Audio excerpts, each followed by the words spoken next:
इस वक्त पाकिस्तान की फौज टोटली पीटीआई के मैनिफेस्टो के साथ खड़ी है। पाक फौज तहरीक इंसाफ के मंशूर के साथ खड़ी है। मिलिट्री से ताल्लुकात में कोई मसला नहीं है। करतारपुर बॉर्डर इसी सिलसिले की एक कड़ी है। वजीर आजम का खारजा उमूर से मुतालिक फैसले खुद करने का दावा। इमरान खान बोले, जहां भी सिक्योरिटी सिचुएशन होगी एस्टेब्लिशमेंट का रोल लाजमी होगा। सारी दुनिया में ऐसा ही होता है। लापता अफराद के मामले पर भी गुफ्तगू।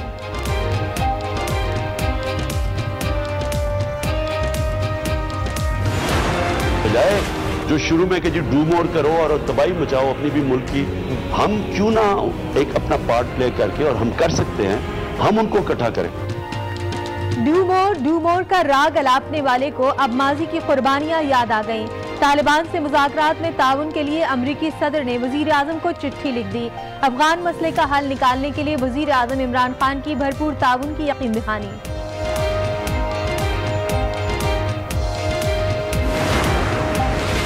डॉलर ऊंचा उड़ता रहा, वजीर आजम बेखबर रहे। हुकूमत को बगैर बताए स्टेट बैंक ने 2 दफा रुपए की कदर गिरा दी। डॉलर की छलांग का दोनों बार मीडिया से पता चला। वजीर आजम इमरान खान का इंकशाफ, आइंदा के लिए मैकेनिज्म बनाने का ऐलान। अब डॉलर की कीमत पर एतमाद में लिया जाएगा।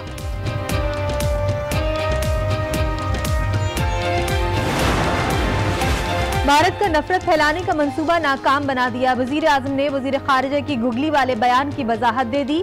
कहा, करतारपुर कॉरिडोर खोलकर भारतीय मंसूबा नाकाम बनाने को गुगली कह सकते हैं। वजीर आजम मसला कश्मीर के हल के लिए भी पुरअज़्म।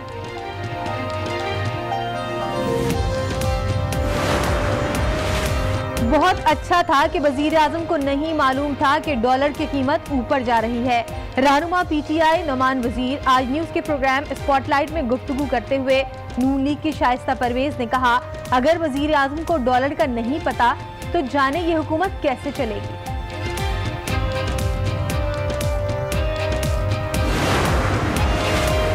नून लीग की रहनुमा मोहम्मद जुबैर की हुकूमत की कारकर्दगी पर कड़ी तनकीद। बोले, कभी करंसी तो कभी स्टॉक मार्केट तबाह हो जाती है। आज न्यूज के प्रोग्राम फैसला आपका में गुफ्तगू। पीपल्स पार्टी की रहनुमा नफीसा शाह ने कहा कि रुपए की कदर 8 रुपए कम हुई। हुकूमत को पता ही नहीं कि रुपए की कदर कम हो गई। हुकूमत आखिरी बार IMF के पास जाएगी। पीटीआई रहनुमा शिबली फराज का दावा।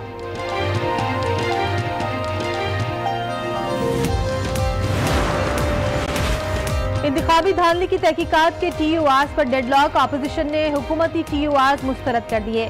पहले दिन से ही हुकूमत पेशरफ्त नहीं करना चाह रही, नवीद कमर का शिकवा। अपोजिशन रहनुमा राना सना का हुकूमत पर राह फरार इख्तियार करने का इल्जाम।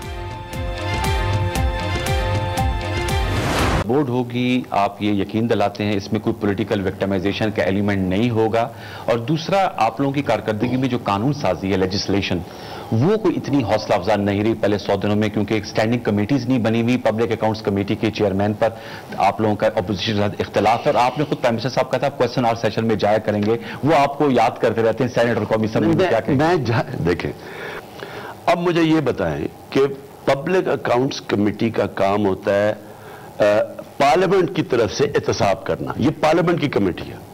वो चेयरमैन बनाना चाहते हैं शहबाज शरीफ को। शहबाज शरीफ नायब के जेल के अंदर हैं, उनके ऊपर 56 कंपनीज के केसेस बने हुए हैं। अब क्या ये हम अपनी जमहूरियत का मजाक नहीं उड़ाने लगे कि एक आदमी जेल से आके पब्लिक अकाउंट कमेटी का चेयरमैन बनेगा? क्या ये पाकिस्तान में दुनिया में मजाक नहीं उड़ेगा? हमारी जमहूरियत का मजाक नहीं उड़ेगा? हम कह रहे हैं किसी और को बना दो जो जिसके ऊपर ये जो क्लीन है, क्योंकि एक साफ आदमी एहतसाब कर सकता है ना। अब उसके ऊपर वो कह रहे हैं जी हम बाकी भी कमेटीज, स्टैंडिंग कमेटीज का बॉयकॉट किया हुआ है। अब हम आज हम फैसला कर रहे हैं, हम अपनी कमेटीज बना देंगे। अगर वो नहीं आते हमने बना देना है।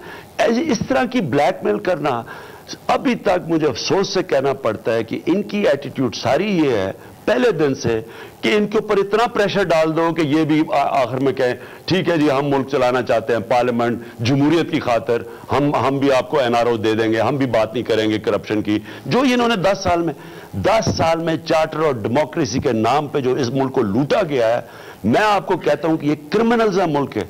कैसे ये जस्टिफाई कर सकते हैं कि 6,000 अरब रुपए से आपका कर्जा चला गया 30,000 अरब रुपए में 10 साल में, आपकी पावर सेक्टर बैंकरप्ट, वो बैंकरप्ट, गैस का सेक्टर जो उसने कभी लॉस ही नहीं किया वो 150 अरब रुपए का लॉस किया, यूटिलिटी स्टोर 14 अरब रुपए, हर जगह लॉस हो रहा है। जिस लेवल की लूटमार हुई है इस मुल्क के अंदर 10 सालों में, वो डरे हुए हैं और वो इकट्ठे मिलकर कह रहे हैं जी जमहूरियत खतरे में है। कभी मैं पहले दिन जा रहा हूं असेंबली में तकरीर करने और इन्होंने रिगिंग के ऊपर उठा दिया। आज आप रिपोर्ट देखें, फैफन की रिपोर्ट देखें, यूरोपियन यूनियन की रिपोर्ट देखें, वो कहते हैं बेहतरीन इलेक्शन हुआ है। आप कंपेयर करें 2013 का इलेक्शन और ये, उसका फर्क उसके अंदर आप, और इसलिए हमने क्या फौरी तौर पर बनाओ कमेटी। हमने तो पहले दिन ही, मुझे 126 दिन लगे धरना करते हुए इनको इन्वेस्टिगेट करने के लिए। हम पहले दिन मांग रहे, वो हटा है तो वो उधर कोई और इशू लेके बैठ गए। इनका मकसद सिर्फ ये है कि हमें प्रेशराइज करें कि किसी तरह हम भी कहें जी जमहूरियत की खातिर हम सारे मिल मिला के चलेंगे, जो चार्टर ऑफ डेमोक्रेसी में 10 साल हुआ है। एनआरओ की आपने बात की, आप पिछले 3 महीने में कई दफा, 2-3 दफा आपने तकरीरों में ये कहा है, पूरी कौम ने सुना कि किसी को मैं एनआरओ नहीं दूंगा, कान खोल के सुन लो, मैं किसी को एनआरओ नहीं दूंगा। लोग ये जानना चाहते हैं कि किसने आपसे एनआरओ मांगा है, क्योंकि जब मौलाना Fazlur Rahman all parties conference में नवाज शरीफ को बुलाते हैं, जरदारी साहब को बुलाते हैं, तो वो तो नहीं आते, वो कहते हैं नहीं अभी इनको चलने दो। तो लग तो ये रहा है कि वो आपको एनआरओ दे रहे हैं और नवाज शरीफ साहब बिल्कुल खामोश हैं। तो एनआरओ आपसे किसने मांगा जबकि नवाज शरीफ खामोश है? इसका क्या जवाब देंगे आप? देखें, जो ये सारा हो रहा है ना असेंबली के अंदर, मैं सिंपल सवाल पूछता हूं। एक गवर्नमेंट है, इलेक्शन जीत के आई है, पहले दिन आए हम असेंबली में बात करें, इन्होंने सारे असेंबली डिसरप्ट कर दी, तकरीर मुझे नहीं करने दी। मुझे बताएं इसके पीछे, हमने बड़ी कोशिश की, हमने ये भी इनको कह दिया कि हम पहले दिन कह दिया कि जी हम पार्लियामेंट्री कमेटी बनाने लगे, जो उनकी डिमांड थी रिगिंग के ऊपर, वो मान भी गए। वहां जाके उन्होंने खड़े होकर सामने बुरा भला गाली, मेरा जुर्म क्या था जी, क्या मैंने गलती की थी? मुझे ये बताएं कि ये अब तक जो भी आपसे आया है, जिस तरह की जुबान इस्तेमाल करते हैं पार्लियामेंट में, जिस तरह की चीजें कही हैं, मैंने गलत काम क्या किया? एक चीज ये मेरे से सुनना चाहते हैं कि जनाब हम जमहूरियत को बचाने के लिए हम बड़े इत्तेफाक से सारे चलेंगे, आप फिक्र ना करें, हम तो आपका कोई इत्तेसाब को इंतकामी कार्रवाई कहते हैं। मैंने अभी तक एक केस नहीं हमने किया, सारे पुराने केसेस चल रहे हैं, लेकिन आप बार बार इनकी सुने कि जी ये इंतकामी कार्रवाई, ये डिक्टेटर आ गया, फलाना आ गया, क्या क्या मैंने। लेकिन नैब तो आपके कंट्रोल में नहीं है, तो एनआरओ आप किस तरह दे सकते हैं? इसके पीछे ये इनको पता है कि अगर आज गवर्नमेंट फैसला करे कि हम भी जी जमहूरियत को बचाने के लिए सब इकट्ठे चलेंगे, सारे ठीक हो जाएंगे। नैब आपकी बात मान जाएगी, एनआरओ दे देंगे? वो देखिए, गवर्नमेंट के पास बड़ी पावर होती है, गवर्नमेंट अगर चाहे तो हर किस्म की चीज कर सकती है, गवर्नमेंट के पास तो पावर होती है। गवर्नमेंट ना सुप्रीम कोर्ट को इन्फ्लुएंस कर सकती है, और आप खुद कहते हैं कि नैब को भी इन्फ्लुएंस नहीं कर सकती। सुप्रीम कोर्ट को आपके पास एनआरओ देने का तो इख्तियार है ही नहीं। सुप्रीम कोर्ट को तो बिल्कुल असर नहीं कर सकती। सुप्रीम कोर्ट सर कि एनआरओ को किसी और से मांग रहे हो, आप तक इन्फॉर्मेशन पहुंची हो।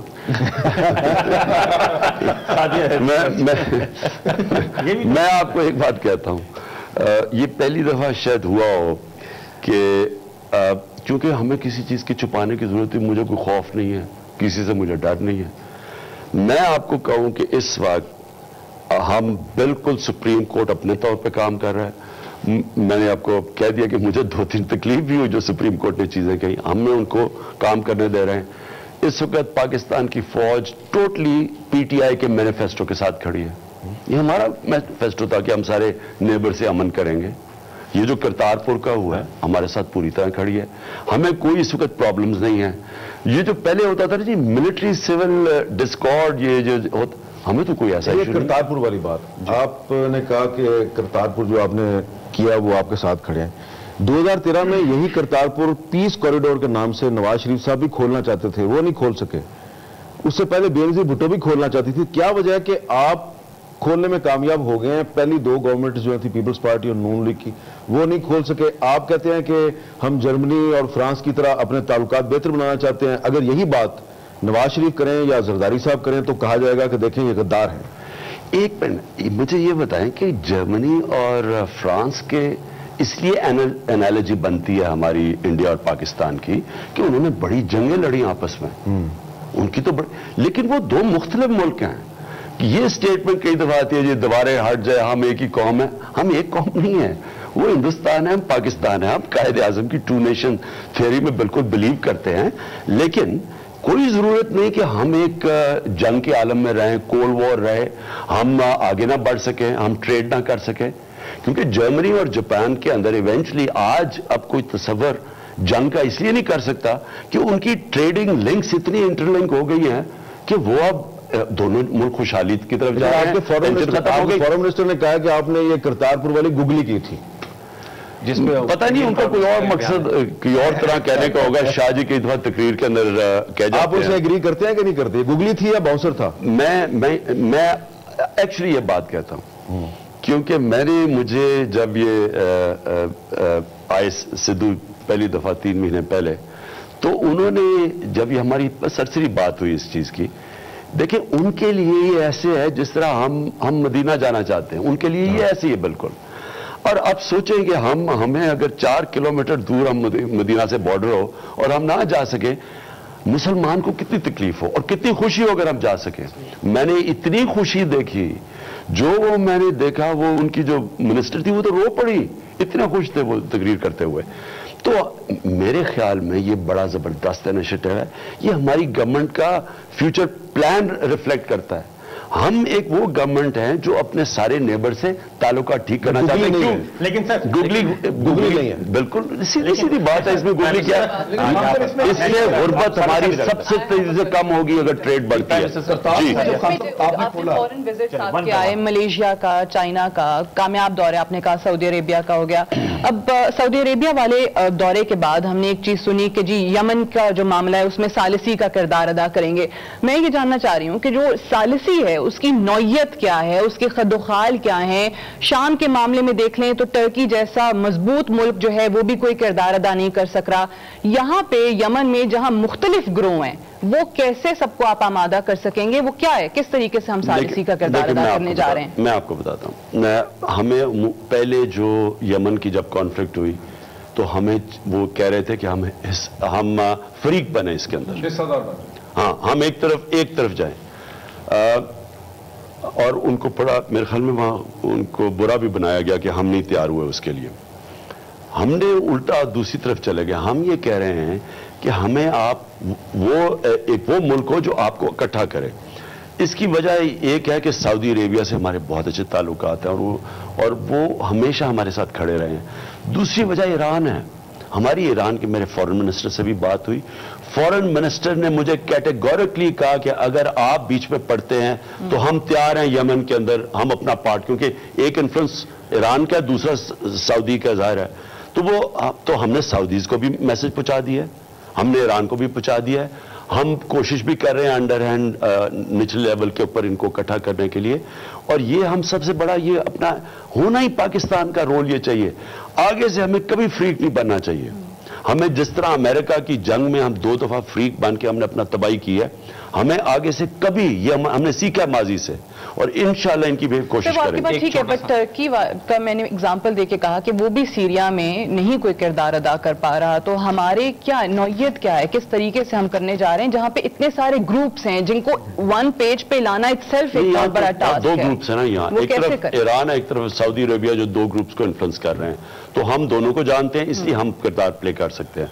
उससे ज्यादा इंपॉर्टेंट हमारा अफगानिस्तान में है इस वक्त। मुझे बल्कि अभी लेटर भी आया प्रेसिडेंट ट्रंप से कि वो चाहते हैं कि पाकिस्तान अपना पार्ट प्ले करे तालिबान को टॉक्स के ऊपर लाने के लिए और इन्फ्लुएंस इस्तेमाल करे। ये अभी आज ही आया।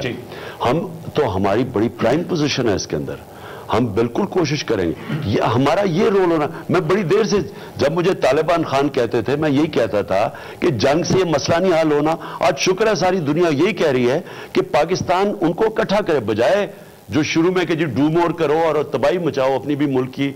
हम क्यों ना एक अपना पार्ट प्ले करके, और हम कर सकते हैं, हम उनको इकट्ठा करें।